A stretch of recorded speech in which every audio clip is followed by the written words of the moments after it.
এটি হচ্ছে মিশরি ডুমুর গাছ। অন্তত বাণিজ্যিক চাষের জন্য এই ডুমুর গাছ উপযোগী নয়। আপনারা কেউই বাণিজ্যিক চাষের জন্য এই মিশরি ডুমুর গাছ কেউ রোপণ করবেন না।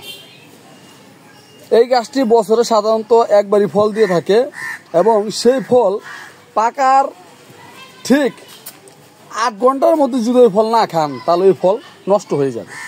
তাই বাণিজ্যিকভাবে এই মিশরি ডুমুর গাছ কেউই রোপণ করবেন না। আপনি ছাদ বাগানে যদি 2-1টা শখের বিষয় রাখতে চান তাহলে রাখতে পারেন। তো আজকে আমি এই গাছটাকে কেটে ফেলবো। এই গাছটা আমার রাখার কোনো দরকার নেই, কারণ এখানে আমার অনেক ঝোপালো গাছ আছে, দেখুন আপনারা লক্ষ্য করুন।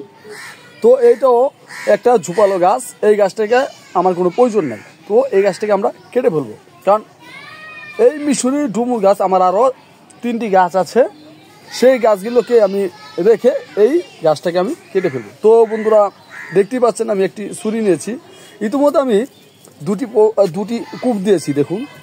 তো এখন আমরা এই গাছটাকে কেটে ফেলবো। তাহলে চলুন বন্ধুরা, আপনারা আমার সাথেই থাকুন।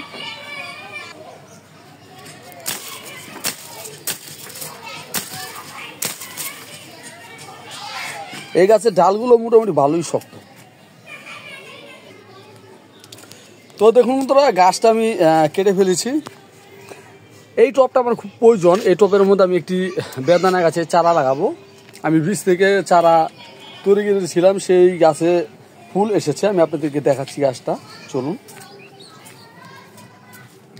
এই দেখুন বন্ধুরা, এটা আমার বীজ থেকে উঠানো এই গাছটি। আমি প্রায় 3-4টি গাছ উড়েছিলাম। তো এই গাছটি দেখুন, এই দেখুন ফুল চলে এসেছে। তো বীজ থেকে উঠানো একটি গাছে যদি ফুল আসে অবশ্যই অনেকেরই ভালো লাগে।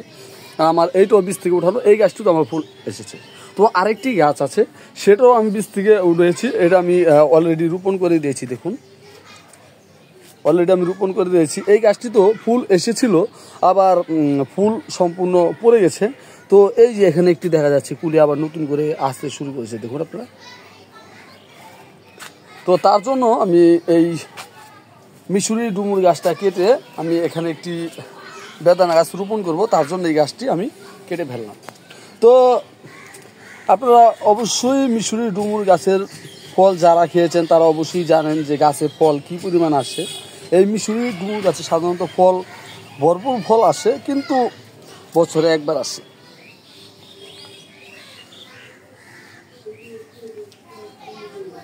তো বন্ধুরা, আপনারা ভালো থাকবেন সবাই। আর এই টবটিতে আমি একটি বেদানা গাছ রোপণ করব।